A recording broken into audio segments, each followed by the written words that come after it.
إن الحمد لله نحمده ونستعينه ونستغفره ونعوذ بالله من شرور أنفسنا وسيئات أعمالنا من يهده الله فلا مضل له ومن يضلل فلا هادي له وأشهد أن لا إله إلا الله وحده لا شريك له وأشهد أن محمدا عبده ورسوله أما بعد فإن خير الحديث كتاب الله وخير الهدي هدي محمد صلى الله عليه وسلم وشر الأمور محدثاتها وكل محدثة بدعة وكل بدعة ضلالة وكل ضلالة في النار.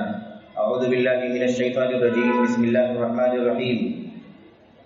يا نساء النبي لستن كأحد من النساء إن اتقيتن فلا تخضعن بالقول فيطمع الذي في قلبه مرض وقلن قولا معروفا وقرن في بيوتكن ولا تبرجن تبرج الجاهلية الأولى وأقمنا الصلاة وآتينا الزكاة وأطعنا الله ورسوله إلى آخر الآيات. قال النبي صلى الله عليه وسلم ليس منا من ضرب الخدود وشق الجيوب ودعا بدعوى الجاهلية. رواه البخاری وغیرہ. برادران اسلام، دیگر اور ملی بھائیوں، نوجوان دوستوں، قابل بزرگوں، قابل احترام اور بہنوں، عزیز بچوں، یہ مہینہ جس سے ہم اور آپ گزر رہے ہیں محرم کا مہینہ ہے. اسلامی سال کا، ہجری سال کا پہلا مہینہ، اور اس مہینے کی جو عظمت ہے، اس کا جو مقام ہے اللہ کے کلام، اللہ کے نبی صلی اللہ علیہ وسلم کے فرمان میں، اس کی روشنی میں ہمیں بہت ساری ہدایات اور بہت ساری تعلیمات ملتی ہیں. ہمیں چاہیے کہ اس کی رعایت کرتے ہوئے اس مہینے کو گزاریں، اور اسی کے ساتھ ساتھ اس مہینے کا اور اس کی عظمت، اس کی حرمت کے ساتھ ساتھ جو کچھ پیغام ملتا ہے، اس پیغام کو سال کے بقیہ مہینوں میں بھی ہمیں اپنے ساتھ رکھنا چاہیے اور اس کی پاسداری، اس کی رعایت کرنی چاہیے. اس مہینے کے بارے میں سب سے زیادہ اہم اور خاص بات یہ ہے کہ اللہ کے نبی صلی اللہ علیہ وسلم نے اس مہینے کی فضیلت اور اس کا مقام بیان کرتے ہوئے ارشاد فرمایا. صحیح مسلم کی روایت کے اندر آپ نے بیان فرمایا وَأَفْضَلُ الصِّيَامِ بَعْدَ رَمَضَانَ صِيَامُ شَهْرِ اللَّهِ الْمُحَرَّمِ. رمضان کے مہینے کے بعد سب سے زیادہ فضیلت والا روزہ اللہ کے مہینے محرم کا روزہ ہے. مہینہ تو محرم بھی اللہ تبارک و تعالیٰ کا ہے. اسی طرح سے پورا سال 12 مہینے ذی الحجہ تک سب کچھ اللہ تبارک و تعالیٰ ہی کا ہے. لیکن ظاہر ہے کہ اس مہینے کی خصوصی عظمت ہے، اس کا خصوصی مقام ہے.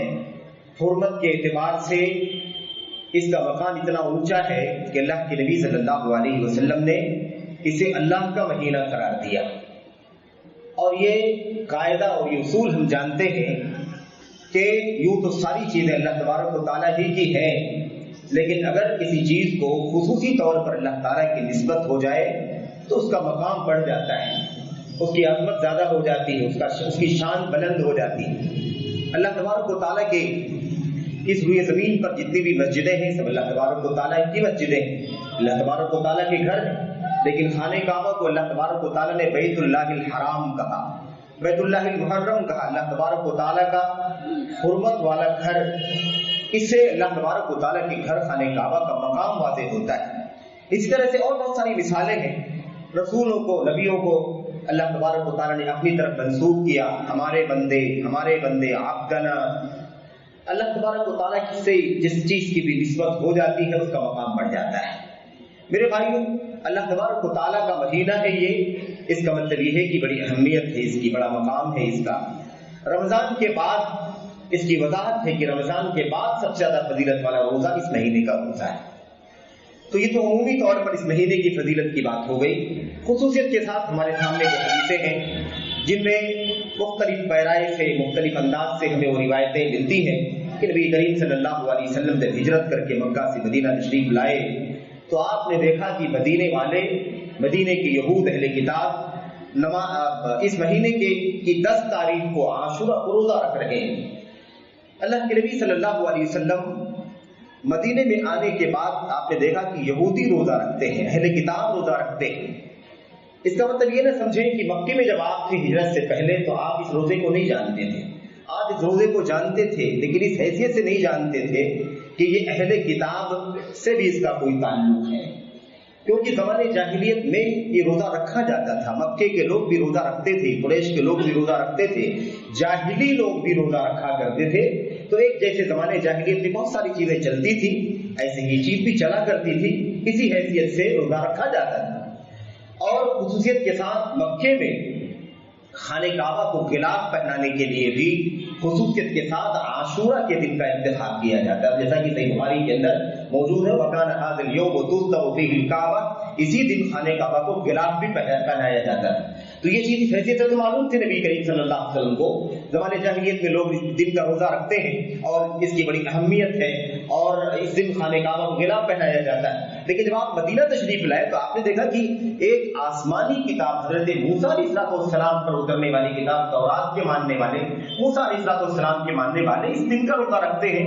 تو آپ نے سمجھا کہ شاید اس کی کوئی شرعی حیثیت بھی ہے، آسمانی دین کا حصہ ہے یہ. اور جب صحابہ کرام کے ذریعے سے پتہ لگوایا، معلوم کیا، تو پتہ چلا کہ یہودیوں نے بتایا کہ یہ بڑا مبارک دن ہے. بعض روایتوں میں ھذا یوم صالح، یہ بہت اچھا دن ہے، نیک دن ہے.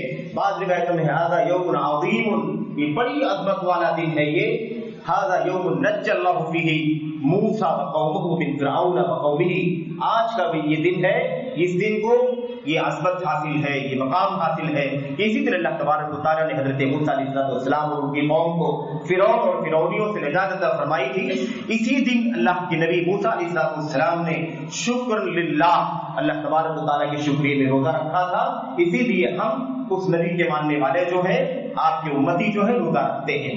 اللہ کے نبی علیہ السلام نے بات سنی اور آپ کو پتا چلا کہ اس کی حیثیت تو یہ ہے کہ یہ آسمانی دین کا حصہ ہے. اور حضرت موسیٰ علیہ السلام جو نبی ہے اللہ تبارک و تعالیٰ کے برگزیدہ نبی ہے اور میرے بھائی ہیں، کیونکہ نبی کا بھائی ہوا کرتا ہے. انبیاء اخوۃ لعلات، انبیاء جو ہوتے ہیں وہ اللہ کی بھائی ہوتے ہیں. اللہ کے نبی علیہ السلام نے فرمایا دینہم واحد وشرائعہم شتیٰ، ان کا دین، ان کا عقیدہ ایک ہے اور ان کی شریعتیں مختلف ہیں. یہی حیثیت، اتنی سی بات ہے، اس لیے وہ ہمارے بھائی ہیں. اور اللہ کے نبی علیہ السلام نے فصامہ وامر بصیامہ، آپ علیہ السلام نے خود بھی عاشورہ کا روزہ رکھا اور اس کے اور اپنے صحابہ کو بھی حکم دیا کہ وہ بھی روزہ رکھیں. سب لوگ روزہ رکھتے تھے، مرد روزہ رکھتے تھے، عورتیں روزہ رکھتی تھی، حتیٰ کہ بچوں کو بھی روزہ رکھوایا جاتا تھا. ظاہر ہے کہ ہجرت کا پہلا سال تھا اور ابھی ماہ رمضان کے روزے فرض نہیں کیے گئے تھے، کیونکہ رمضان کے روزوں کی فرضیت ایک سال کے بعد 100 ہجری میں ہوئی، اس سے پہلے کی بات ہے یہ. تو اللہ کے نبی صلی اللہ علیہ وسلم روزہ رکھا، صحابہ کرام کو روزہ رکھنے کا حکم دیا.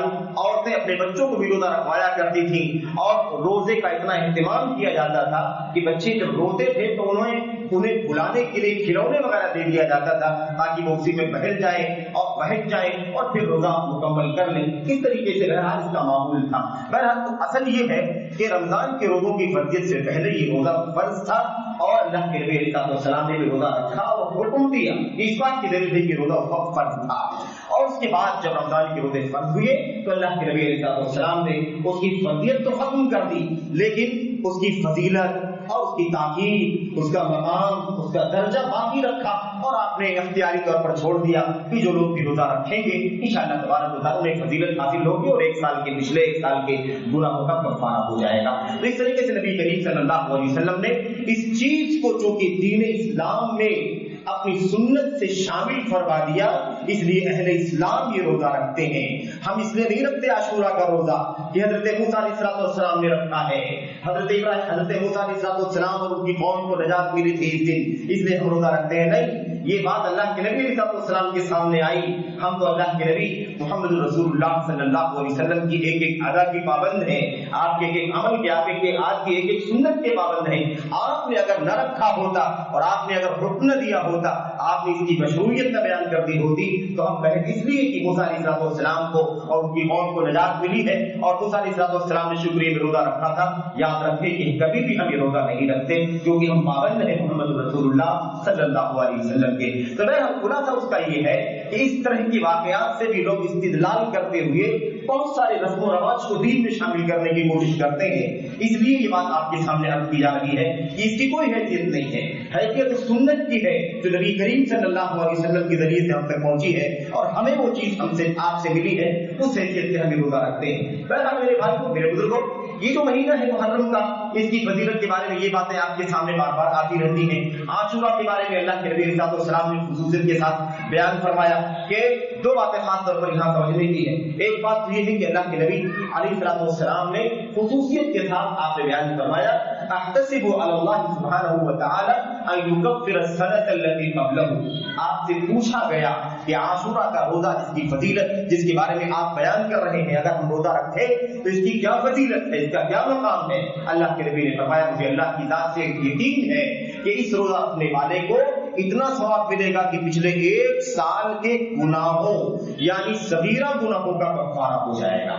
جہاں بھی آپ کو ایسی فضیلت کی حدیثیں ملیں، خواہ سنت کے روزوں کا مسئلہ ہو یا خواہ رمضان کے فرض روزوں کا مسئلہ ہو یا نماز کی فضیلت کا مسئلہ ہو یا حج بیت اللہ کی فضیلت کا مسئلہ ہو، جہاں جہاں فضیلت میں آپ کو 1 سال کے گناہوں کی کفارہ، 2 سال کے گناہوں کے کفارے کی بات ملے، آپ یقین کے ساتھ یہ مسئلہ سمجھ لیجئے کہ اس سے وہی گناہ معاف ہوتے ہیں جس کا تعلق صغیرہ گناہوں سے ہوتا ہے۔ کبیرہ گناہ ان گناہوں میں نہیں آتے ہیں، کیونکہ روایتوں میں صحیح مسلم اور دیگر کتابوں کے اندر اکثر و بیشتر حدیثوں میں شرط لگی ہوئی ہے اذا اجتنبت الکبائر، یہ فضیلت گناہوں کی معافی کی فضیلت وقت حاصل ہوگی، چھوٹے گناہوں کی معافی کی فضیلت اس صورت میں ملے گی جب کبیرہ گناہوں سے اجتناب کیا جا رہا ہو، بڑے گناہوں سے بچا جا رہا ہو، تب یہ گناہ معاف ہو جائیں گے، ورنہ بڑے گناہ جو ہوں گے وہ ان فضیلتوں کے اندر نہیں آتے ہیں۔ یہ اہل سنت والجماعت کا متفقہ عقیدہ ہے، مختلف آیت مختلف احادیث کی روشنی میں، کہ اس سے مراد صغیرہ گناہ ہے، چھوٹے گناہ ہیں۔ بہرحال چھوٹے گناہ کثرت سے واقع ہوتے ہیں، اور انشاءاللہ تبارک و تعالیٰ ایک شخص اللہ تبارک و تعالیٰ کی رضا کے لیے احتساب کے ساتھ نیک نیتی کے ساتھ روزہ رکھ لے تو پچھلے 1 سال کے چھوٹے گناہوں کا کفارہ ہو جائے گا۔ دوسری بات یہ ہے کہ نبی کریم صلی اللہ علیہ وسلم نے ہمیں جو دین اللہ تبارک و تعالیٰ کی طرف سے پہنچایا ہے اس دین کے اندر ولا اور برا کا عقیدہ موجود رکھتا ہے۔ ولا اور برا کا مطلب کیا ہوتا ہے؟ ولا اور برا کا مطلب ہوتا ہے اللہ تبارک و تعالیٰ کے واسطے دوستی رکھنا اور اللہ تبارک و تعالیٰ کے واسطے دشمنی رکھنا۔ دوستی اور دشمنی اللہ تبارک و تعالیٰ کی رضا کی غرض سے، اللہ تبارک و تعالیٰ کے لیے، اللہ تبارک و تعالیٰ کی خوشنودی کے لیے کسی سے دوستی رکھنی ہے، کسی سے دشمنی رکھنی ہے۔ دوستی دشمنی کی بنیاد انسان کی اپنی ہوس نہیں ہونی چاہیے، اپنی خواہشات نفسانی نہیں ہونی چاہیے، بلکہ محض اللہ تبارک و تعالیٰ کے دین کے لیے، اس کی رضا کے لیے، اس کی خوشنودی کے لیے ہونی چاہیے۔ اسی لیے اللہ کے نبی محمد رسول اللہ صلی اللہ علیہ وسلم نے اس پہلو کو، عقیدے کے اس بنیادی مسئلے کو یہاں بھی عاشورہ کے روزے کے موقع پر بھی مربوط رکھا، اور آپ نے امت اسلام کو اس بات کی تعلیم دی کہ دیکھو عاشورہ کا روزہ تو ہم نے رکھا ہے، رکھنے کا حکم دیا ہے اور رکھنا ہے، تمہیں فضیلت ملے گی رمضان کے روزوں کے بعد، لیکن خاص طور پر اللہ کے نبی صلی اللہ علیہ وسلم نے بات بیان فرمائی تھی کہ یہودیوں کی مخالفت کرو، اور بہت سارے مسائل ہیں، 1 سے زائد 10 مسائل ہیں جن میں اللہ کے نبی صلی اللہ علیہ وسلم نے امت اسلام کو اہل کتاب یہود و نصارہ کی مخالفت کرنے کا حکم دیا ہے، تاکہ کل وہ تانا نہ دینے لگے کہ یہ دیکھو تم تو نام لیتے ہو اپنے نبی کا اور مانتے ہو بات ہمارے نبی کی، ہمارے نبی کی سنت ہے یہ عاشورہ کا روزہ رکھنا، اور تم نے ہمارے نبی کی سنت کو اختیار کر لیا ہے۔ اس طرح کا تانا کبھی اہل کتاب دینے کی ضرورت نہ کرے۔ نبی کریم صلی اللہ علیہ وسلم نے یہاں بھی اس چیز کو محفوظ رکھا، اور آپ نے فرمایا خالق الیہود، یہودیوں کی مخالفت کرو، اور یہودیوں کی مخالفت کیسے ہوگی؟ اللہ کے نبی صلی اللہ علیہ وسلم نے فرمایا لئن بقینا الی قابل لاصومن التاسع، اگر آئندہ سال جو کہ 10 تاریخ کو بھی یہ پتا چلا تھا نا، 10 تاریخ کو، اور وہ بھی دن نکل چکا تھا، وقت آگے بڑھ چکا تھا، اللہ کے نبی صلی اللہ علیہ وسلم نے یہ فرمایا تھا اس وقت، آپ نے فرمایا تھا جو اب تک کچھ کھا چکے ہیں وہ اب نہ کھائے پیے، جو لوگ بھی کچھ کھا پی چکے ہیں، ناشتہ کر چکے ہیں، انہیں چاہیے کہ بقیہ دن اب روزے میں گزارے، اور جو لوگ اب تک کچھ نہیں کھائے ہیں انہیں چاہیے کہ روزے کے ساتھ ہی یہ دن مکمل کریں۔ یعنی چونکہ یہ دن شروع ہو چکا تھا اس لیے یہ موقع جا چکا تھا 9 تاریخ کا، اللہ کے نبی نے فرمایا آئندہ سال اگر ہم زندہ رہیں گے، باقی رہیں گے، تو انشاءاللہ ہم 9ویں تاریخ کا بھی روزہ رکھیں گے تاکہ یہودیوں کی مخالفت ہو، یہودی یہ نہ کہے کہ ہمارے ساتھ ساتھ روزہ رکھتے ہیں، ہماری سنت پر عمل کرتے ہیں، کیونکہ ہم 10 تاریخ کو نہیں بلکہ 9 اور 10 دونوں کا روزہ رکھتے ہیں۔ ایسے ہی مسند احمد کی روایت کے اندر، اور اگرچہ اس کے بارے میں تھوڑا سا اختلاف ہے اہل علم کے یہاں، لیکن جو بات زیادہ راجح ہے، زیادہ مسترد اور معتبر ہے وہ یہی ہے کہ مخالفت کرنے میں 10 کے ساتھ 9 کا استعمال کرنا چاہیے، یعنی 9 تاریخ کو بھی روزہ رکھنا چاہیے، اور اگر کوئی 9 تاریخ کو نہ رکھا ہو تو 10 تاریخ کے ساتھ ساتھ 11 تاریخ کا بھی روزہ رکھ کر کے مخالفت کر سکتا ہے، اور یہی بات زیادہ دلائل کی روشنی میں راجح ہے۔ اور مخالفت کی ایک تیسری شکل بھی ہے کہ 9 اور 11 دونوں کا اضافہ کر لیا جائے، یعنی 9، 10 اور 11 تینوں تاریخوں میں روزہ رکھا جائے، اس کی بھی گنجائش ہے، اس پر بھی عمل کیا جا سکتا ہے۔ میرے بھائیوں، میرے بزرگوں، اب ان کے بعد اس کے سوا اس ماہ محرم کا اللہ تبارک و تعالیٰ کے دین میں اس ماہ محرم کا ان احکام و مسائل کے علاوہ کسی اور مسئلے سے کوئی تعلق نہیں ہے، کسی اور مسئلے سے کوئی تعلق نہیں ہے۔ وہ تاریخ جس تاریخ میں حضرت موسیٰ علیہ السلام کو اور ان کی قوم کو اللہ تعالیٰ نے نجات عطا فرمائی تھی، وہ میرے بھائیوں محرم کی 10 تاریخ تو تھی، لیکن وہ کون سا سال تھا، کیا تھا، ہمیں اس کا کوئی عطا پتہ نہیں ہے، ہمیں اس کا کوئی علم نہیں ہے۔ لیکن اسی محرم کی 10 تاریخ کو اللہ کے نبی محمد رسول اللہ صلی اللہ علیہ وسلم کی وفات کے 50 سال کے بعد، آپ کی وفات کے 50 سال کے بعد، یعنی وفات آپ کی 11 ہجری میں ہوئی اور 50 سال یعنی سن 61 ہجری کا جب محرم الحرام آیا اور 10 تاریخ آئی جس کو ہم عاشورہ کہتے ہیں، اس دن تاریخ اسلام کا ایک بہت ہی جاگا واقعہ پیش آیا، ایک سانحہ پیش آیا، اور کربل کی دھرتی پر میرے بھائیو حضرت حسین ابن علی رضی اللہ تعالیٰ عنہما نواسۂ رسول کی شہادت کا واقعہ پیش آیا۔ اب مسئلہ یہ ہے کہ امت کی بڑی تعداد نے اس کو تو فراموش کر دیا کہ یہ عاشورہ، اس کی شرعی حیثیت، اس مہینے کا مقام اور عاشورہ کا روزہ، اس کی فضیلت، اہل کتاب یہود و نصارہ کی مخالفت کا جو طریقہ بتایا ہے نبی کریم صلی اللہ علیہ وسلم نے، اور دیگر جو احکام اور فضائل اور تقدس اور حرمت کی باتیں ہیں، ان تمام چیزوں کو تو پامال کر دیا گیا، لیکن اس کی جگہ نہ جانے کتنی بدعات نے، نہ جانے کتنی خرافات نے، نہ جانے کتنے ظلم اور زیادتی کے کاموں نے لے لیا۔ قرآن کریم کے اندر اللہ تبارک و تعالیٰ نے فرمایا تھا، ان 4 مہینوں کا نام لے کر کے، 4 مہینوں کا تذکرہ کر کے، جو 4 مہینے حرمت والے ہیں، جن میں سب سے پہلے حضرت اللہ تبارک و تعالیٰ نے محرم کا مقام رکھا ہے۔ 4 مہینوں میں فَلَا تَظْلِمُوا فِيهِنَّ أَنفُسَكُمْ، ان 4 مہینوں میں اپنے آپ پر ظلم نہ کرو، گناہ نہ کرو، معصیت نہ کرو، کسی بھی طرح سے ظلم و زیادتی کا کام نہ کرو، بلکہ اپنے آپ کو، اپنی زبان کو، اپنے ہاتھوں کو ہر طرح کے ظلم و زیادتی سے بچاؤ۔ اس کا پورا میرے بھائیوں اس کی پوری مخالفت کی گئی، اور اس کی خلاف ورزی کے اندر لوگ حد سے تجاوز کرنے لگے۔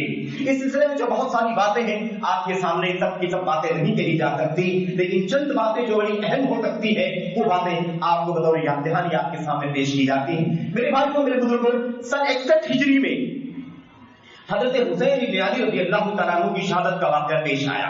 حضرت حسین رضی اللہ تعالیٰ عنہ کا مقام، آپ نواسے رسول ہیں، باغ جنت کے پھول ہیں۔ اللہ کے نبی صلی اللہ علیہ وسلم نے فرمایا تھا حسن اور حسین رضی اللہ تعالیٰ عنہ کے بارے میں، ہما ریحانتان من الدنیا، اللہ کے نبی نے فرمایا تھا من الجنت، اللہ حسن اور حسین یہ دونوں باغ جنت کے حد درجہ خوشبودار پھول ہیں، اور آپ نے فرمایا تھا اللہم انی احبہما فاحبہما، اے اللہ میں ان دونوں سے بڑی محبت کرتا ہوں، اس لیے تو بھی ان سے محبت فرما۔ اس طرح کے بڑے فضائل ہیں میرے بھائیوں ان نواسوں کے، اور سیدہ شباب اہل الجنہ، جنتیوں کے جوانوں کے سردار ہوں گے قیامت کے دن۔ یہ مقام حاصل ہے، یہ منقبت حاصل ہے، اس سے ہمیں کہیں سرے سے ایک ذرہ بھی کوئی انکار نہیں ہے الحمدللہ، بلکہ یہ ہمارا دین ہے، یہ ہمارا عقیدہ ہے، یہ ہمارا منہج ہے کہ ہم آل بیت رسول کو اپنی پیشانیوں پر سجاتے ہیں اور ان کے مقام و مرتبے کو سمجھتے ہیں، ان کی منقبت جیسے بھی اللہ کے کلام کے اندر، اللہ کے نبی کی سنت کے اندر ثابت ہے، اسے اسی طرح سے ثابت کرنا اپنے دین کا، اپنے ایمان کا حصہ سمجھتے ہیں، اور اس میں کسی بھی طرح کے خلل کو ایمان اور عقیدے کا خلل سمجھتے ہیں الحمدللہ۔ میرے بھائیوں، میرے بزرگوں، لیکن ساتھ ہی ساتھ ہمیں یہ بات بھی عرض کرنی ضروری ہے میرے بھائیوں، میرے بزرگوں، کہ یہ اتنے اونچے مقام کے مالک حضرت حسین اور حضرت حسن رضی اللہ تعالیٰ عنہما، ان کی شہادت کا واقعہ پیش آیا۔ شہادت کا مقام کتنا اونچا مقام ہے شہادت کا درجہ کتنا اونچا درجہ ہے. اللہ تبارک و تعالیٰ جسے منتخب کرتا ہے اس مقام کے لیے اسے یہ مقام شہادت عطا فرماتا ہے. ہر ایک کو شہادت کا مقام نہیں مل سکتا.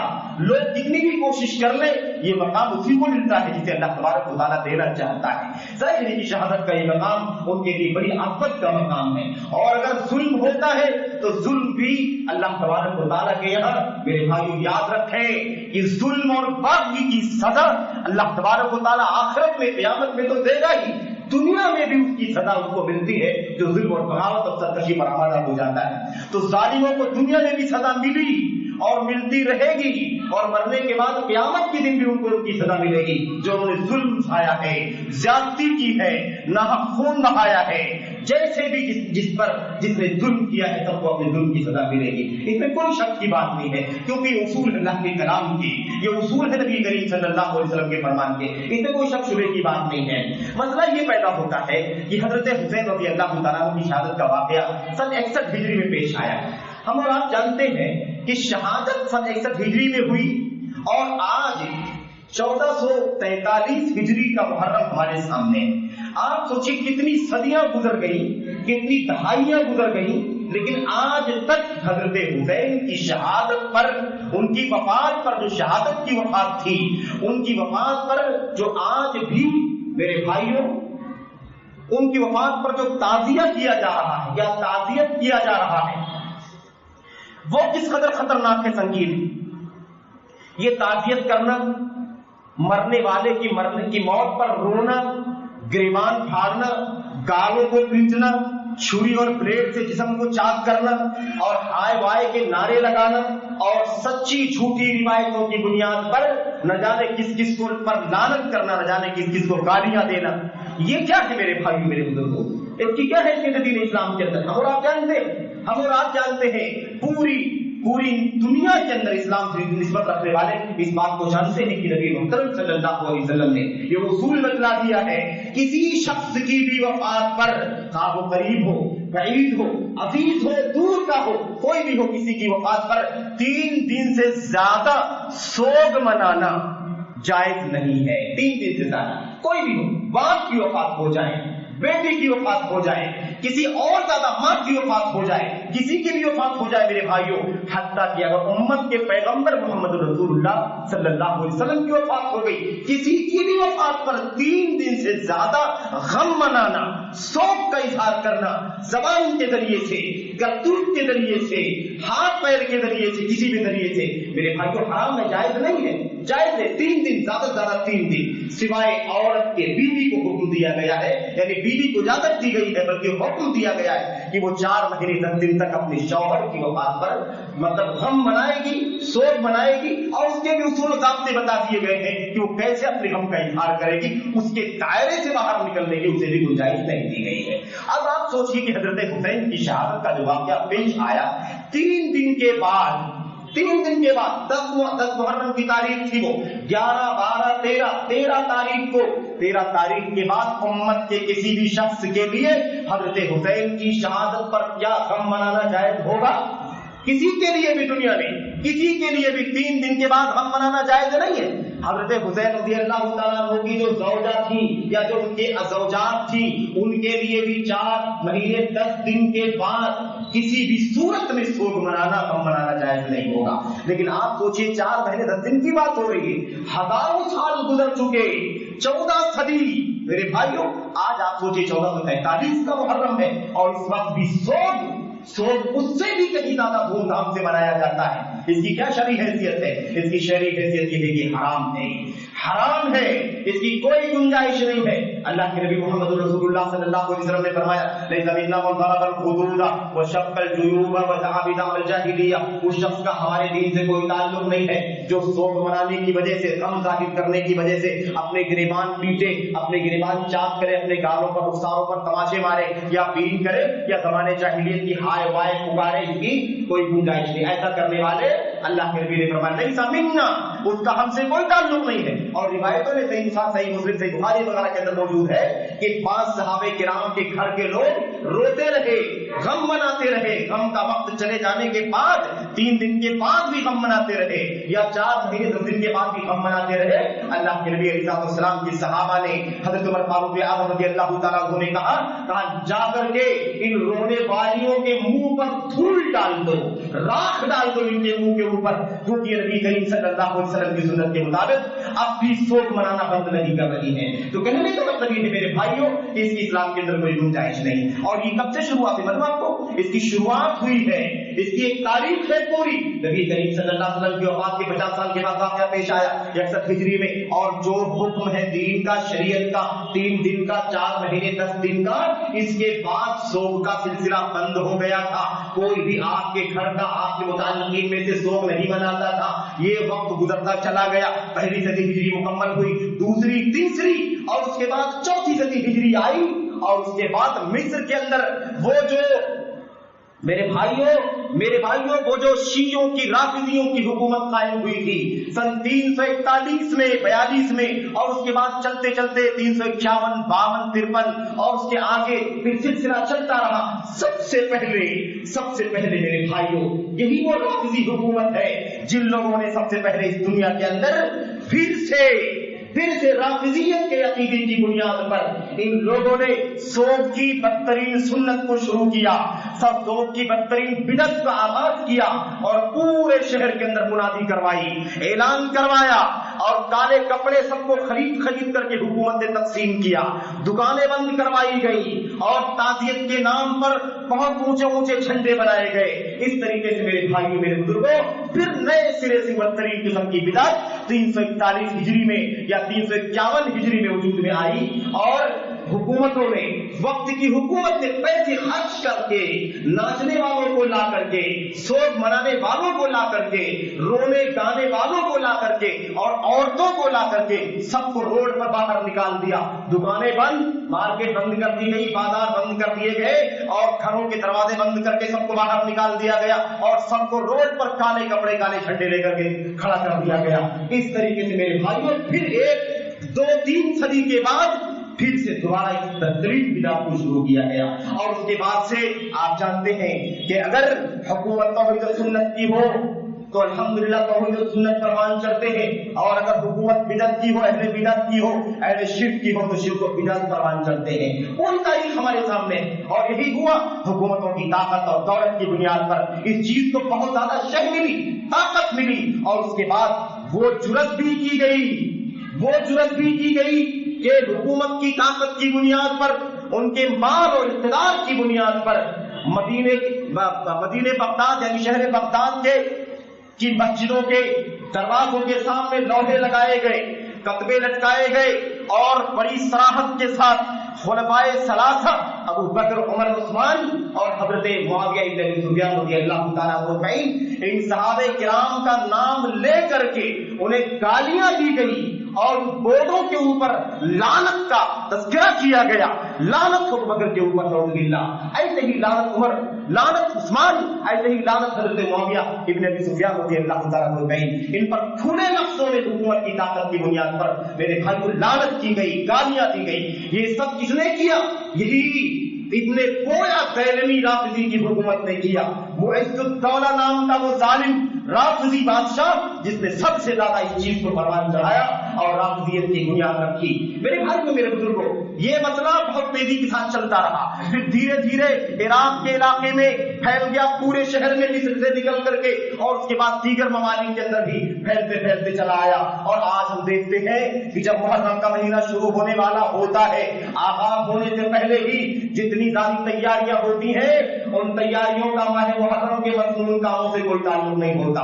سارا تعلق تعزیہ داری سے ہوتا ہے، حضرت حسین کے نام پر جھنڈے اٹھانے کے لیے ہوتا ہے، صحابہ کرام پر لعنت ملامت کرنے کے لیے ہوتا ہے، خلفائے راشدین کو گالیاں دینے کے لیے ہوتا ہے، ازواج مطہرات حضرت ام المومنین عائشہ صدیقہ رضی اللہ تعالیٰ عنہ کو گالی دینے کے لیے، حضرت حفصہ بنت عمر رضی اللہ تعالیٰ عنہ کو گالی دینے کے لیے، اور چیزہ خلفائے راشدین اور ان کے خانوادے کو گالی دینے کے لیے یہ پورا کام شام کیا جاتا ہے. اور ظالموں نے حدیثیں بھی کھڑی ہوئی ہیں کہ جو محرم کی 1 تاریخ سے لے کر کے 9 تاریخ تک کا روزہ رکھے گا اس کے لیے اللہ تبارک و تعالیٰ فضا میں ایک محل بنائے گا جس کی مسافت 1 میل چوڑی ہوگی اور 1 میل لمبی ہوگی. اس گھر کی مسافت ہوگی. یہ ساری جھوٹی روایتیں موضوع روایتیں لوگوں نے شامل کر دی. میرے بھائیوں میرے بزرگوں, یہ جو جلسے سجائے جاتے ہیں, اسٹیج لگائے جاتے ہیں, جو پوری رات جاگ کر کے ہم اور آپ جلسوں کو سنتے ہیں, ان جلسوں کے اندر بہت ساری باتیں ہوتی. حضرت حسین رضی اللہ تعالیٰ عنہ کی بے جا فضیلت میں جھوٹی باتیں, بے سر پیر کی باتیں, بے اصل باتیں بیان کی جاتی ہیں.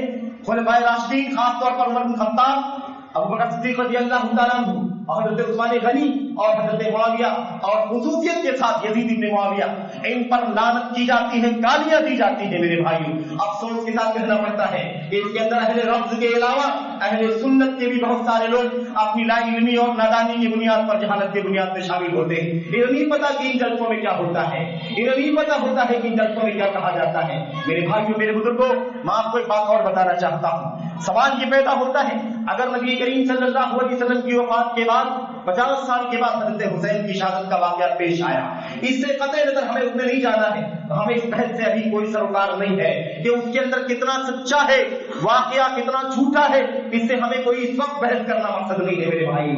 لیکن خلاصہ یہ ہے, اگر ہمیں بات بھی کرنی ہے تو سن 61 ہجری کے بارے میں بات کرنی ہے, اس واقعے کے بارے میں بات کرنی ہے جو کربلا کی دھرتی پر پیش آیا ہے, اس کے بارے میں بات کرتے ہیں. آپ بات کیجئے, کوئی بات نہیں ہے.